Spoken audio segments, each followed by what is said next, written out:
எரிகோ இஸ்ரவேல் புத்திரருக்கு முன்பாக அடைக்கப்பட்டிருந்தது. ஆமென்.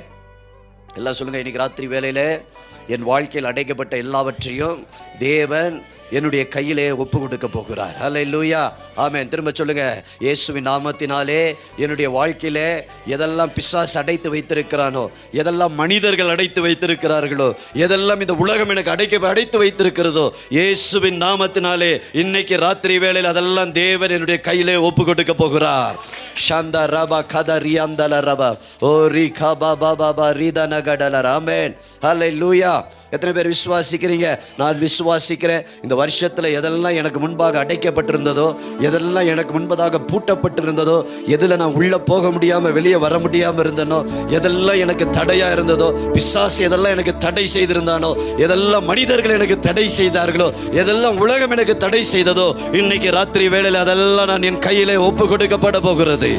ஹல்லேலூயா. அதை இயேசுவின் நாமத்திலே பெற்றுக்கொள்ள போகிறேன். ஹல்லேலூயா. இதோ உனக்கு முன்பாக அடைக்கப்பட்டிருக்கிற எல்லா வாசல்களும் இன்னைக்கு இந்த ராத்திரி வேளையிலே, இந்த டிசம்பர் மாதத்திலே கர்த்தர் அதை திறக்க போகிறார். ஆமென். எல்லாம் திறக்கட்டும்பா. இதெல்லாம் எங்களுக்கு அடைக்கப்பட்டிருக்கிறதோ, இதெல்லாம் எங்களுக்கு முன்பதாக ஆமென் எரிகோவை போல காணப்படுகிறதோ, இதெல்லாம் எங்களுக்கு முன்பதாக ஒரு பெரிய மதிலை போல காணப்படுகிறதோ, அதெல்லாம் இன்னைக்கு ராத்திரி வேளையிலே எங்களுக்காக திறக்கப்படட்டும் இயேசுவின் நாமத்தினாலே. ஹல்லேலூயா. சத்தத்தை உயர்த்தி